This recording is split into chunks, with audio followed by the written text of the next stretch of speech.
성경이 우리에게 어떻게 주어졌을까요? 성경 66권이 어느 날 갑자기 한 번에 우리에게 주어진 것이 아닙니다. 아주 오랜 시간에 걸쳐서 한 권 한 권이 우리에게 주어진 것이죠. 1500년에 걸쳐서 이 성경이 완성된 거예요. 처음에는 희미한 빛으로 시작했습니다. 그러다가 점차 밝은 빛으로 나가게 하는 것이죠. 그러니까 한 권 한 권이 이렇게 겹겹이 쌓여서 우리에게 성경이 주어졌다는 얘기예요. 믿음은 어떨까요? 믿음도 단번에 막 커지고 막 그렇게 할까요? 그렇지가 않아요. 이제 고민이 있거든요. 믿음이 좀 자라면 좋겠는데 잘 안 자라는 거예요. 특별히 이제 우리 믿음이 좋은 우리 자매들은 남편들 걱정을 많이 해요. 왜 이렇게 믿음이 안 자랄까? 그렇게 생각하거든요. 근데 아주 믿음은요, 아주 오랜 시간에 걸쳐서 아주 천천히 자라는 것이 그것이 믿음입니다. 마치 이것은 뭐와 같냐면 우리 아이들이 키 크는 거하고 똑같아요. 오랜만에 보면은 자라있잖아요. 그런데 늘 같이 사는 사람은 많이 컸어요. 이렇게 이제 다시 물어요. 모르는 거예요. 잘하고 있는데 몰라요. 믿음도 그와 같아요. 그러니까 염려하지 말고 계속 기도와 간구로 또 말씀으로 살아내면 어느샌가 작은 믿음이었던 내 믿음이 큰 믿음이 된다는 것이죠. 그러니까 무슨 얘기냐면 성경도 오랜 시간에 걸쳐서 우리에게 이 완성본이 주어진 것처럼 우리 믿음도 오랜 시간에 걸쳐서 자라게 된다는 거예요. 감사는 어떨까요? 감사도 하루아침에 그냥 막 하늘에서 뚝 하고 떨어지고 막 로또 당첨되고 막 그렇게 될까요? 그게 그러면 진짜 큰 감사고 일상의 감사는 작은 감사고 그런 것인가요? 아니요, 그렇지 않아요. 벌써 다음 주면은 이 맥주 감사 주일입니다. 제가 지난주, 지난주 해가지고 이 감사절 준비를 하면서 무슨 감사를 좀 하면 좋겠나 하는 생각을 좀 많이 했었어요. 특별히 올해는 참 어려운 시기를 지나가니까 이 코로나 이 사태를 겪으면서 우리가 벌써 4달, 5달째인데 어떻게 뭘 가지고 우리가 감사하면서 갈 수 있을까 고민을 많이 했었어요.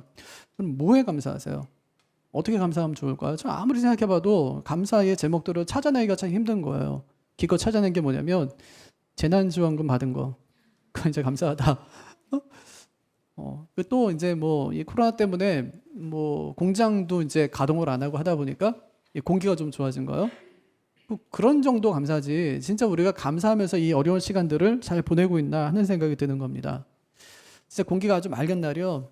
아차산을 올라가면은 저 남한산 정도 보이고요. 또 이 검단산도 보이고요. 또 북한산도 보인다고 그래요.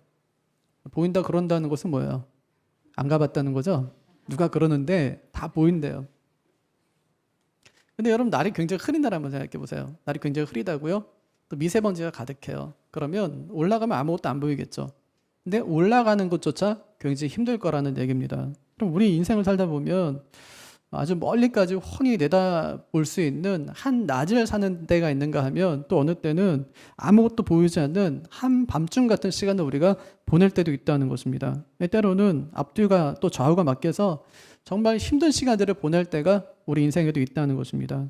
이런 고난이 찾아오면 대개 사람들은 굉장히 불안해하고 초조해합니다. 뭐 때문에 그러냐? 앞길이 안 보이는 거예요. 어떻게 해야 될지 도무지 알지 못하기 때문에 그렇습니다. 그래서 보이지 않는 길을 따라 산다는 것은 매우 힘든 일이죠. 가는 길이 굉장히 좁고 협착한 길을 가야 된다는 것은 어려운 일이에요. 이 길이 넓으면 보통 이제 생각하지 않았던 것들도 그냥 길이 좁으면 이러다가 바로 헛디디면 어떻게 하지 하면서 다리가 후들후들 떨리게 되는 것이죠. 점점 두려운 마음이 커지게 되는 것입니다. 이런 고난의 시간은 참 힘들지만 우리가 원든지 원치 않든지 모든 인생에는 이런 고난이 찾아오게 된다는 것입니다. 그럼 왜 믿음의 사람에게도 이런 고난이 찾아올까요? 믿음으로 잘 살려고 하는데 왜 하나님께서 이런 어려움들을 왜 주시는 걸까요? 성경은 여기에 대해서 답하지 않습니다. 하지만 분명한 것은 우리가 고난 당하는 중에도 누가 함께 하신다고요? 하나님께서 함께 하신다는 것을 이제 성경이 우리에게 말씀해 주고 있습니다.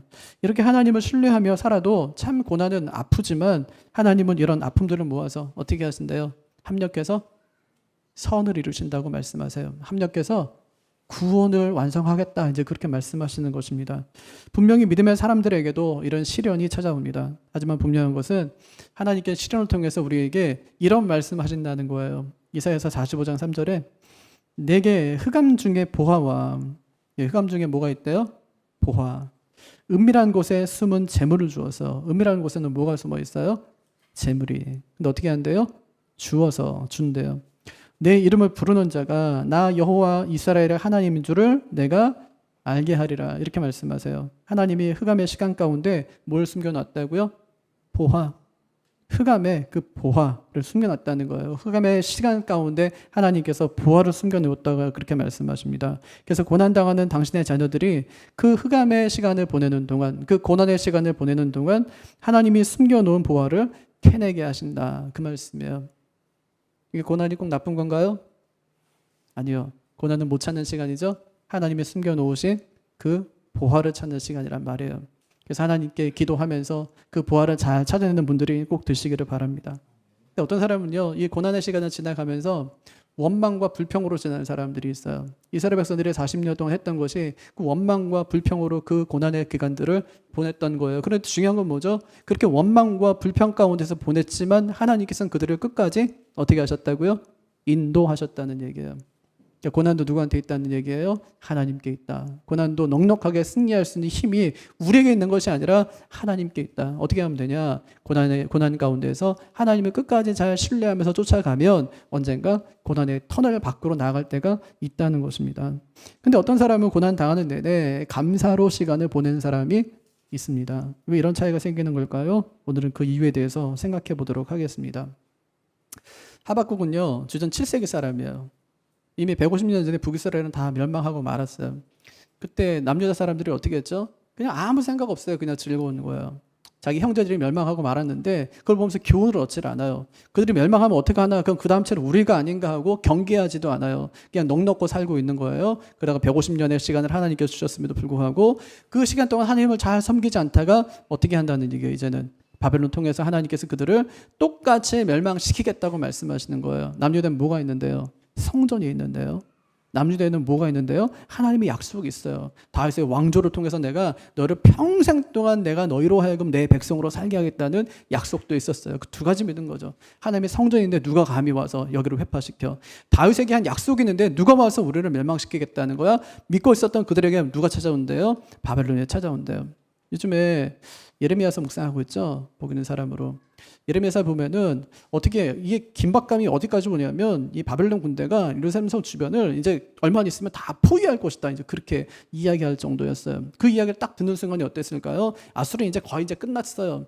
그리고 이제 애굽도 이제 거의 이제 힘을 다 잃었습니다. 이제 신흥 강국인 그 바벨론인데 엄청 센 거예요. 소문에도 엄청 세요. 막 철병거 갖고 다니면서 엄청 그 빠르기가 엄청나게 빠른데 이제 자초토화시키고 누구 이제 남았다는 얘기예요. 유다 남았는데 유다로 향해서 가겠다는 얘기예요. 그 말을 듣자마자 마음이 어때요? 심히 떨리기 시작한 거예요. 너무 두려웠습니다. 그래서 하박국이 이렇게 얘기해요. 자기 입술이 타들어갔고 그의 뼈는 전부 썩는 것 같은 느낌을 받았다고 16절에 말해요. 보실래요? 내가 들었으므로 내 창자가 흔들렸고 그 목소리로 말미암아 내 입술이 떨렸도다. 우리가 우리를 치러 올라오는 환난의 날을 내가 기다림으로 썩이는 것이 내 뼈에 들어왔으며 내 몸은 내 처소에서 떨리는도다.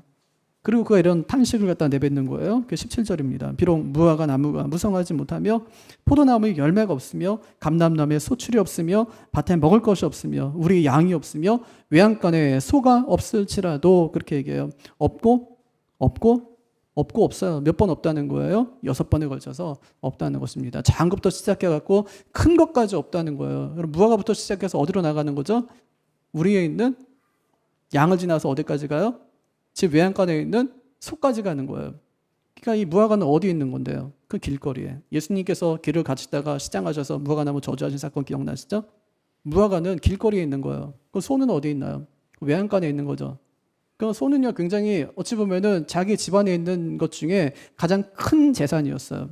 그러니까 아주 흔하게 있었던 그것부터 시작해서 가장 귀한 것까지 지금 하나도 없다는 얘기를 지금 6번이나 반복해서 하고 있는 것입니다. 이것은 다시 일어설 수 있는 그런 소생이 있을 수 없는 그런 소생에 불가능한 상태였음을 그들이 말하고 이제 이야기하고 있는 것이죠. 그런데 놀라운 것은 뭐냐면 그런 절망 중에서 이가 노래하고 있다는 거예요. 그게 이제 18절이잖아요. 난 여호와로 인하여 즐거워하며 내 구원의 하나님을 인하여 내가 기뻐하겠다. 그렇게 노래하고 있는 것입니다. 정말 그런 것 같아요. 절망 중에도요, 노래하는 사람이 있습니다.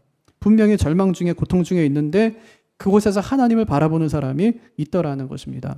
근데 이게 이제 남의 얘기니까 할 수 있어요. 야, 그 사람 그렇게 했는데 너도 한번 해봐. 이렇게 하는 거죠. 근데 그 문제가 내 문제가 되면 어떨까요? 그 문제가 내 문제가 되면 전의 상황이 달라지는 것입니다. 여러분 실패한 자리에 있는데 거기서 어떻게 기뻐할 수 있겠어요? 갈수록 사업이 안 돼서 이제 문 닫고 딱 나와야 되는데 어떻게 그 순간에 하나님 감사합니다 이럴 수가 있겠어요? 앞을 보고 뒤를 봐도 여전히 길이 보이지 않는데 어떻게 거기서 감사할 수 있겠냐는 말입니다. 근데 하박국은 바로 그 지점에서 하나님을 찬송하고 있더라는 것입니다. 나는 여호와로 인하여 어떻게 한대요? 즐거워하며 또 여호와로 인해서 어떻게 한대요? 내 구원의 하나님으로 인하여 기뻐하리로다. 그렇게 이야기하는 것입니다. 여러분 어떻게 이렇게 노래할 수 있었을까요? 어떻게 인생의 캄캄한 밤중에 하나님께 감사할 수 있었을까요? 하박국 1장을 보면 기도로 시작하는 거예요. 기도해요. 근데 그 기도를 보니까 감사 기도가 아니에요. 뭐냐? 원망과 탄식의 기도예요. 조기에 처한 그 현실을 보면서 막 눈물이 막 쏟아져 나오는 거예요. 하나님께 기도하자. 하나님 어떻게 이럴 수가 있습니까? 이게 말이 됩니까? 우리에게는 하나님이 계신데 저 하나님도 모르는 이방인들이 우리를 친다는 말입니까? 뭐 저들이 하나님을 압니까? 저들이 하나님을 믿습니까? 어떻게 저들이 성전을 짓밟고 이 마을을 다 회파시키고 하나님 백성들을 다 자기 나라로 다 잡아간다는 말입니까? 이거는 있을 수가 없는 일입니다. 이러면서 하나님께 항변을 합니다. 지금 하나님의 말과 행동이 말이 되지 않는다는 얘기죠. 근데 사실 가만히 보세요. 이 말은요, 약간 간이 배 밖으로 나온 말이에요. 하박국이 뭔데 하나님 앞에 그런 이야기를 합니까? 항변을 막 하고 있는 거예요. 하지만 하박국이 이렇게 하나님께 항변은 하지만 그에게는 분명한 신앙 고백이 있었습니다. 하나님은 살아계신다는 거예요. 하나님이 살아계신다는 거예요. 하나님이 살아계셔서 역사를 주관하신다는 것입니다. 하박국이 2장에서 이 하나님의 응답을 기다려요. 지금 어디서 이제 하박국이 막 탄식을 쏟아내냐면 성루에 올라가서 쏟아내거든요. 이 하박국 2장 시작하면서 이렇게 하는 거예요. 하나님 내가 성루에 올라가서 여기서 내려가지 않겠습니다. 하나님께서 말씀하시기 전까지는 나는 진짜 내려가지 않겠습니다. 그렇게 하는데 그때 하나님께서 하박국의 이 마음을 아시고 그에게 응답하시는 거예요. 얘야, 세상 사람들은 재산이 늘어가고 은행에 잔고가 쌓여가고 부동산이 늘어가고 큰 집을 사고 좋은 자동차를 사고 자식들이 좋은 대학, 좋은 직장에 들어가고 세상 일이 잘 되는 재미로 산단다. 하지만 너 그거 아니? 하나님의 백성은 그런 재미로 사는 사람들이 아니야. 하나님 백성은 하나님을 신뢰하는 재미로 산단다. 의인은 믿음으로 말미암아 사는 거야. 그 말씀을 들려주시는 거예요. 여러분 믿음의 사람이 어떻게 산다고요? 세상 엄마 아빠들처럼 막 그렇게 산다고요? 아니요. 하나님을 신뢰하는 재미로. 어떻게 산다고요? 의인은 믿음으로 말미암아 산다고. 그 말씀을 하박국에게 전해주는 것입니다. 여러분 요즘에 삶이 어렵고 마음이 답답한 분들이 많이 계실 거예요. 오늘 이 말씀을 마음에 잘 새기시기를 바랍니다. 하나님의 백성은 뭘로 산다고요? 하나님을 신뢰하는 재미로. 그럼에도 불구하고 하나님을 신뢰하는 재미로. 의인이 뭘로 산다고요? 의인은 오직 믿음으로 산다고 말씀하십니다. 오늘 말씀에 귀를 잘 기울여 보시기를 바랍니다. 그럼 하나님께서 오늘도 말씀하세요. 성경을 통해 말씀하세요. 하나님은 설교자를 통해 말씀하십니다. 하나님께서는 예배를 통해서 우리에게 말씀하시는 분이십니다. 이 말씀을 딱 듣자마자 하박국 마음이 시원해졌습니다. 그동안 자기가 고민했던 모든 문제가 한순간에 다 사라져 버렸습니다. 하나님은 악의 세력을 그냥 두고 보는 그런 분이 아님을 그가 깨닫게 되었습니다. 하나님은 결국 악의 세력을 물리치고 당신의 백성들을 구원할 것이라는 확신을 갖게 된 것입니다. 그 말씀을 듣고 그는 전율합니다. 두 가지 사실을 깨닫게 되었어요. 첫째는 절망도 하나님의 통치 아래에 있다는 것입니다. 따라해 볼까요? 절망도 하나님의 통치 아래에 있다. 두 번째는 하나님은 그 절망을 헤치고 나올 수 있는 힘 있는 분이라는 사실이에요. 두 가지 사실을 알게 된 거예요. 아, 절망도 하나님의 통치 아래에 있구나. 이 절망에서 헤어나올 수 있는 비결은 내 힘이 아니라 하나님이 주신 힘이 아니라 하나님 자체가 힘이 되셔서 그 절망을 뚫고 나오실 수 있는 거구나. 그럼 하박국이 해야 될 것은 뭘까요? 얘야, 예수 믿는 사람은 세상 재미로 사는 사람 아니야. 하나님을 신뢰하는 재미로 사는 사람이야. 하박국은 뭐 해야 될까요? 그 하나님을 신뢰하며 살아가는 거예요. 그 순간에 그는 자유를 얻게 되었어요. 아, 여기서 내가 벗어나도 되겠구나. 바벨론의 침공해서 우리를 다 쓸어버린다 해도 그래도 우리에게 소망이 있구나. 하나님 우리를 버리지 않으시는 거야. 하나님께서 우리를 붙드시는구나. 하나님께서 우리를 붙들고 하나님께서 인도하시는 그 길 가운데 우리를 인도하시겠구나 하는 것을 그가 믿게 된 것입니다. 그래서 하박국은 그 사실을 깨닫자마자 이제 내 인생에서 없음의 문제는 더 이상 문제가 아님을 그가 깨닫게 된 것입니다. 인생의 가장 깊은 절망 속에서 하나님 만나자 그는 더 이상 자신이 그 절망 속에서 살 필요가 없음을 깨닫게 된 것입니다. 그리고 3장에서 갑자기 지난 날을 쫙 회상하게 되는 거예요. 1장에서 뭐 했다고요? 기도. 무슨 기도? 원망. 2장에서 응답. 뭐라고 그래요? 하나님께서 예수 믿는 사람이 있잖아. 그런 식으로 사는 거 아니야. 걱정하지 마. 내가 할 거야. 응답 받아요. 그 다음에 이제 딱 생각난 게 뭐예요? 그래? 이런 절망의 순간에 하나님이 함께 하시면 이 절망의 순간에 이길 수 있다고? 하고 딱 회상한 게 뭐예요? 그게 3절이에요. 3장 3절. 하나님이 대만에서부터 오시며 거룩한 자가 바란산에서부터 오시는도다. 그러면 대만과 바란산이 어딘지 아세요? 여기 시내산이에요. 시내산 뭐 하는 곳인데요? 하나님께서 이스라엘 백성들을 만나주신 곳이죠. 언제 만나주세요? 이제 우리 끝났구나. 어디로 갈지 모르겠다고 할 때 그때 하나님께서 그에게 찾아오세요. 뭐라고 말씀하세요? 너하고 나하고 언약 맺자는 거예요. 이제부터 너는 내 백성이고 나는 너의 하나님이 되어주겠다는 거예요. 그래서 거기서 1년 동안 그들을 머물게 하시면서 하나님께서 하신 일이 두 가지예요. 첫 번째, 그에게 말씀을 주세요. 십계명을 통해서 그에게 말씀을 주세요. 앞으로 이렇게 살아. 왜 그렇게 살라고 말씀하시죠? 내 백성이니까 내 말대로 살아가 하면서 몇 가지 계명을 그들에게 주세요. 그리고 하나님을 섬기는 법을 알려주세요. 뭘 통해서요? 성막을 통해서. 그리고 하나님께서 이제 출발하시게 할 때 이제 행진의 순서까지 다 정해주시는 거예요. 법궤는 어디다 두고, 그 다음에 성막은 어디다 두고, 그 다음 1지는 누구고, 2지는 누구고, 3지는 누구고, 어떻게 행렬하고 행진하고, 어떻게 이제 그 하나님의 성막을 중심으로 해서 진을 배치하고 살아가고, 어떻게 거룩하게 살아가고 하는 것들을 하나님께 전부 알려주시는 거예요. 가장 힘들고 어려울 때 하나님께서 그들을 어떻게 인도하셨는지를 하박국이 탁 생각하는 거예요.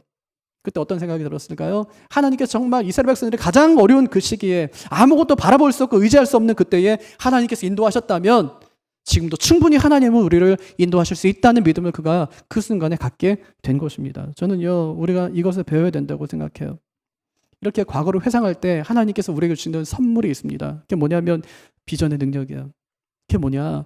나를 여기까지 인도하신 하나님이 앞으로도 나를 인도하실 것이라는 확신과 믿음을 갖게 되는 것입니다. 저는 이것을 믿음이라고 생각해요. 예배학자들은 이것을 미래의 현재화라고 불러요. 미래의 현재화. 무슨 얘기냐면 미래의 사건을 끌어당겨서 여기서 맛본다는 얘기예요. 우리 아직 결혼하지 않은 청년들은 나중에 결혼하겠죠, 그죠? 그거 생각하면 기쁘죠. 얼마나 좋을까 이러면서 행복하고 좋겠죠. 아이는 아직 없지만 아이가 태어나면 너무 좋겠죠, 그죠? 지금 여기서 기쁨을 다 누리는 거예요. 예수님께서 요한복음 2장에서 이 잔치의 주인이 되세요. 우리에게 보여주시는 것이 뭐라고요? 그분이 어린 양 혼인잔치의 주인이라는 것을 그 사건을 통해서 미리 보여주시는 거예요. 맛보게 하시는 거예요. 오병이어 사건을 통해서 뭐를 하나님 예수님께서 보여주시죠? 당신이 하나님의 아들이시고 우리를 구원하실 분이시고 우리를 먹이실 분이라는 것을 주님께서 친히 우리에게 보여주시는 것이죠. 이것이 미래의 현재화라는 것입니다. 여러분, 우리의 지난날 한번 돌아보십시오. 오늘까지 살아오면서 참 많이 힘들지 않았습니까? 정말 수많은 아픔이 우리에게도 있지 않았습니까? 지금은 그때를 돌아보면 그래도 그때가 좋았다고들 많이 말해요. 그래도 그때가 좋았다. 지금 너무 힘드니까 그래도 그때가 좋았지 이렇게 생각하는 거예요. 근데 여러분, 그때가 그렇게 좋았다면 왜 그 일은 그만두셨어요? 왜 그 사람은 더 이상 만나질 않습니까? 그래도 그 사람이 좋았다면. 잊어버린 거예요. 하나님께서 그때 얼마나 힘들고 아팠는지 하나님께서 은혜로 잊게 하신 것입니다. 제 주변에요, 맨날 장사가 안 된다는 분이 계세요. 10년 전에도 그랬어요. 장사가 안 된대요. 5년 지난 다음에 그래도 10년 전이 나았대요. 그래도 그때가 나았대. 2, 3년 전에는 뭐라고 하냐면 5년 전이 그래도 나았대. 요즘 뭐라고 하냐면 2, 3년 전이 그래도 나았대. 그래도 그때가 나았대. 그럼 사는 얘기가 늘 그러잖아요. 정부가 뭐 하는지 모르겠다고. 그럼 시간이 지나면 항상 그때가 좋은 것처럼 느껴지는 거예요. 어떤 분이 이 단톡방에 마치 지구가 멸망할 것 같은 기분이라고 적었어요. 근데 아마 몇 년 지나면 오늘을 추억하면서 그래도 그때가 좋았다고 분명히 말할 거예요. 그래도 그때가 좋았다고. 아마도 하루하루 사는 게 힘겹고 주님이 오실 날을 빨리 좀 소망하며 기대하는 분이 계실지 모르겠어요. 빨리 세상이 끝났으면 좋겠다고 그렇게 생각하는 분들이 계실지 모르겠어요. 근데 너무 오늘의 현실에만 눈을 두지 마시기를 바랍니다. 여러분 지나온 날들을 한번 돌아보시기를 바라요. 과거에는 뭐 어려움이 없었습니까? 답답한 일이 없었습니까? 뭐 아프고 힘든 시간은 없었습니까? 다 있었어요. 서럽고 진짜 외로운 시간들이 있었습니다. 그런데 하나님께서 여기까지 우리를 인도해 주신 것입니다. 도와주신 것입니다. 다스려 주신 것입니다.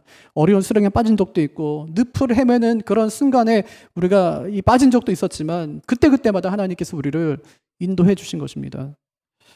그러면 사람이 언제 가장 잘못될 수 있는지 아세요? 과거를 회상하는 능력을 상실할 때요. 그때 사람이 가장 안 좋게 된다는 것입니다. 그럼 어려움은 언제나 있어요. 지금만 있는 것이 아니라 과거에도 있었고 지금도 있고 앞으로도 또 있을 것입니다. 근데 중요한 것이 뭐냐면 하나님께서 인도하신다는 것입니다. 과거에도 인도하신 그 하나님이 지금도 인도하시고 앞으로도 인도하실 것이라는 것입니다. 그래서 신자는 이것을 확신하며 사는 사람이에요. 예수 믿는 사람은 뭐 때문에 무슨 재미로 산다고요? 하나님을 신뢰하는 재미로 산다고요. 그럼 무슨 재미로 사세요? 하나님을 정말 신뢰하는 그 재미로 살아오고 계신가요? 그건 누구만 누릴 수 있냐면 어려운 사람만 누릴 수 있어요. 어려워요. 근데 하나님을 신뢰해요. 그 재미로 사는 거예요. 어렵지만 살 수 있어요. 왜?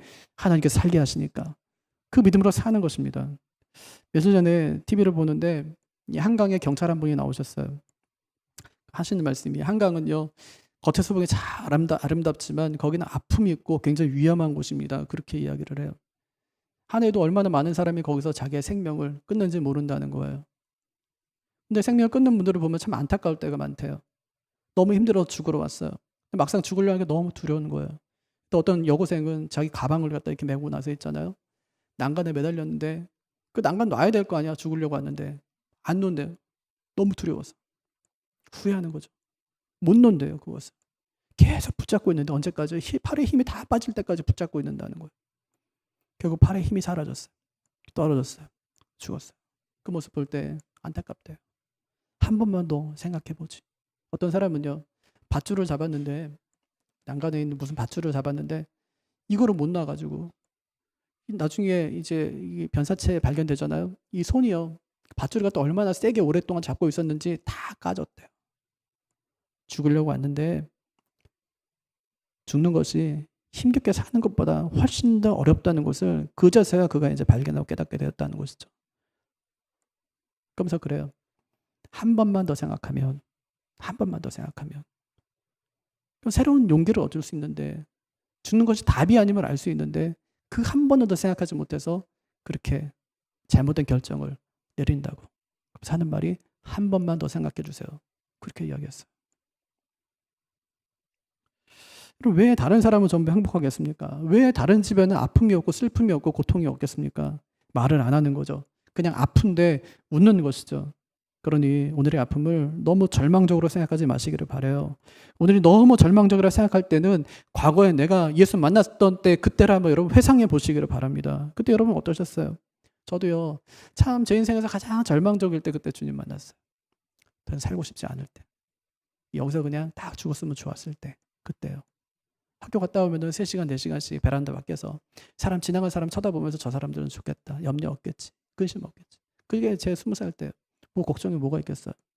그래서 신학생인데 우울증이 온 거예요. 쉽게 말하면 우울증이 온 거예요. 딱 죽고 싶더라고요. 근데 지옥 갈까 봐 못 죽었어요. 우리 아버지가 맨날 설교하면서 뭐 저 사람은 지옥 간다고 계속 그래가지고 지옥 갈까 봐 못 죽겠더라고. 내 힘으로 그게 뭐 이겨지나요? 그건 병이 아니죠. 내 힘으로 안 돼요, 그것이. 그때 하나님께서 저를 만나주셨어요. 제 인생을 완전히 바꿔주셨어요. 우울증이 아니라 기쁨으로 늘 넘쳐났었어요. 하나님 때문에. 다른 게 아니야. 하나님 때문에. 부끄러움도 다 사라지더라고요. 진짜 하나님 위해서 딱 죽었으면 좋겠더라고요. 그때 그냥. 그렇게 하나님께서 제 인생을 바꿔주시더라고요. 이런 힘들고 어려울 때 그때 만났던 그 주님을 한번 다시 한번 회상해 보시기를 바랍니다. 저는 그때 밤을 지새우며 제가 했던 그 고백들 또 주님 앞에서의 다짐들 그것들을 잊지 못합니다. 오늘 하박국이 그 하나님을 오늘 붙든 것입니다. 하박국이 지난 날을 떠올리다가 한 가지 사실을 깨달은 거예요. 하나님은 다 옳습니다. 하나님은 늘 옳습니다. 이 한 가지 사실 깨달은 것입니다. 그럼 내가 보는 것과 하나님 보시는 것이 늘 달라요. 나는 내가 덜 행복한 것을 더 행복하게 보기도 하고 또 진짜 덜 좋은 것을 더 좋은 것으로 보기도 하지만 하나님께서는 우리에게 가장 행복하고 가장 좋은 것을 주기를 원하시는 거예요. 언제 주시나요? 하나님의 때에 주기를 원하시는 거예요. 그럼 우리는 어떻게 해야 될까요? 그때는 잘 기다리면서 묵묵히 하나님을 신뢰하는 재미로 살아가야 된다는 것입니다. 지난주 며칠 참 더웠잖아요. 예. 한낮에 밖을 나가면 땀이 나고 마스크를 쓰니까 너무 답답하기도 하고 이제 그랬는데 그런데 그렇게 더워야 곡식이 익어요. 겨울에 또 얼마나 추워요. 밖에 나가면 너무 살을 애우는 듯한 그런 추위가 우리에게 있지 않습니까? 그런데 그렇게 추워야 병충해가 죽는 거예요. 여러분 하나님은 언제나 옳습니다. 하나님은 언제나 옳으세요. 답답하고 어려운 일을 당하고 있었지만 욥도 그렇고 하박국도 그렇고 그들이 전부 하나님 앞에 무릎 꿇었던 것은 하나님이 언제나 옳다는 사실을 그들이 깨달았기 때문에 그렇습니다. 여러분 그들이요 왜 이 계산 저 계산 안 해봤겠어요? 이렇게 생각해보고 저렇게 생각해보고 이것도 해보려고 하고 저것도 해보려고 했었겠죠. 그런데 그들이 이 계산 저 계산 다 해봤지만 그들의 계산은 항상 그 정답이 뭐였냐면 하나님은 항상 옳다는 것이었습니다. 하박국이 이것을 깨닫자 노래하기 시작하는 거예요. 비록 지금 자신은 노래할 만한 그런 형편과 상황이 아니지만 그는 하나님께 노래합니다. 그는 절대 기뻐할 수 없는 상황이지만 하나님으로 인해서 지금 기뻐하고 있습니다. 그의 이런 기쁨은 그의 이런 감사는 어떤 조건 때문이 아니었어요. 하나님 때문에 하나님으로 말미암아 하나님으로 인하여 하는 그런 기쁨과 감사였다는 것입니다. 한번 생각해 보세요. 우리가 지금 아무리 어렵다고 해도 50년 전, 60년 전은 아니잖아요. 그때만큼은 아니잖아요. 그때는 춘공기라는 게 있었잖아요. 가을에 이제 이 보리 농사 이제 다 해가지고 곡식 다 걷어서 이제 먹으면 그게 중간에 다 떨어져요. 그 이제 이런 보리를 갖다가 거두기 전까지 있잖아요. 뭐 5, 6월달 이때 보릿고기라고 불렀거든요. 이땐 진짜 먹을 게 없어 어떻게 했대요? 나무껍질 벗겨 먹고 그다음에 풀뿌리 캐 먹고 그랬다 하지 않습니까? 그런데도요 참 신앙의 사람들이 참 믿음으로 살려고 애를 많이 썼었어요. 그게 우리 어머니 세대, 우리 할머니 할아버지 세대 아닙니까? 근데 우리는 그때보다 힘들다고 하지만 그때보다 형편이 얼마나 좋아요. 그러면 우리는 조금 더 신앙생활을 잘해야죠. 그때보다 조금 더 감사하며 신앙생활을 잘해야죠. 여러분 예배가 어디서 시작됩니까?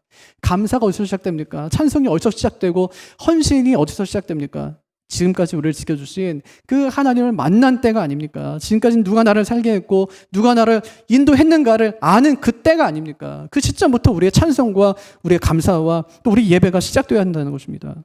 그래서 김현선 시인이 이렇게 말했어요. 감사하는 마음, 그것은 아는 마음입니다. 주인이 누군지, 내가 누구인지. 예, 감사는 뭐라고요? 아는 마음이래요. 주인이 누군지 알면 감사할 수 있대요. 내가 누군지 알면 감사할 수 있대요. 우리 아무것도 없이 태어났어요. 근데 하나님께서 이만큼 살게 하셨어요. 힘들고 어려운 일이 많았어요. 그런데 살아냈어요. 앞으로 또 살게 하시겠죠. 그것이 신자들의 삶이에요. 하나님을 신뢰하는 재미로 살아가는 사람의 모습이라고요. 흔히 사람들은요 무엇을 갖고 나면 하나님을 잊어버립니다. 우리는요 갖고 나면 하나님을 더 잘 섬길 것 같지만 배부른 사람에게는 감사가 없어요. 가졌기 때문에 배부르기 때문에 더 이상 감사하지 않는 것입니다. 그래서 이생진 시인이 개미를 관찰하다가요 이런 시를 썼어요. 가진 것이 없으면 하늘을 자주 보게 된다. 가진 것이 많은 개미는 하늘을 보지 않는다. 머리를 땅에 박고 땅만 뒤진다.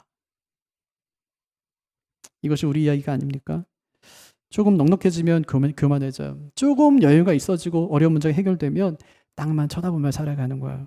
그것이 전부인 줄 알고 살아갑니다. 하나님은 무시하며 살아갑니다. 그러나 진정한 하나님 백성은 그렇게 살지 않는다는 것입니다. 오히려 그들은 그때 하나님을 찬송한다는 것이죠. 왕이신 나의 하나님, 내가 주를 높이고 영원히 주의 이름을 송축하리이다.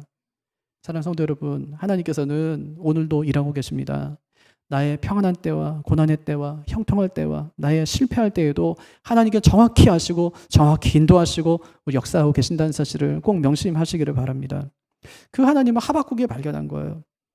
그리고 그 하나님을 발견하게 되었을 때 또 새롭게 그 하나님을 고백하게 되었을 때 그는 인생의 한밤중 중에도 하나님을 노래할 수 있었다는 사실입니다. 절망의 순간에도 그는 하나님 때문에 노래하게 되었고 하나님 때문에 감사하게 되었다고 고백하고 있습니다. 여러분 요즘에 좀 평안하게 사시나요? 모든 일이 좀 잘 되시나요? 그래서 넉넉함에 취해서 이 배부름에 취해서 감사하지 못하고 계신 것은 아닌가요? 그렇다면 진짜 불행하신 분들이에요. 진짜 불행하신 분. 자기가 인생의 주인처럼 살고 있기 때문에 그렇습니다. 한밤중에 계신 분들이 계신가요? 하나님께 대한 신앙을 회복하시기를 바랍니다. 그래야 하나님을 노래할 수 있고 하나님께 감사할 수 있게 될 것입니다. 하박국의 감사는요. 그렇기 때문에 감사였어요. 그렇기 때문에 감사요. 그가 그렇게 감사할 수 있었던 것은 그 하나님을 신뢰할 수 있었기 때문에 그렇습니다. 오늘 말씀의 제목은 뭔가요? 감사의 근원. 감사의 근원. 근원이라는 말이 뭐죠? 물이 솟아나는 곳이죠. 물이 솟아나는 곳. 네, 근원제 그것이. 감사의 근원이 무엇이랍니까? 오늘 말씀 보니까 하나님에 대한 신뢰, 그것이 감사의 근원이다. 이렇게 말씀하세요. 감사를 다른 데 찾지 마세요. 남편에게서 찾으려고 하지 마세요. 남편에게서 감사할 게 뭘까? 별로 감사할 게 없어요. 짜증나죠. 아내에게서 감사할 게 뭘까? 말하지 않을게요, 제가. 그럼 뭐 자식들에게 우리가 뭐 감사할 게 뭘까? 찾아보세요. 사람을 묵상하면 허물만 보여요. 죄만 보인다고요. 그래서 하나님께서는 사람 묵상하지 말고 사람을 사랑하고 묵상은 주님을 묵상하라고 그렇게 말씀하셨어요. 어떻게 살면 될까요? 하나님을 신뢰하면서. 그것이 여러분 우리의 감사의 근원이 되기를 바랍니다. 예수님으로 말미암아 예수님으로 인하여 감사하며 사는 우리 모두가 되기를 주님의 이름으로 축복합니다. 자리에서 일어나셔서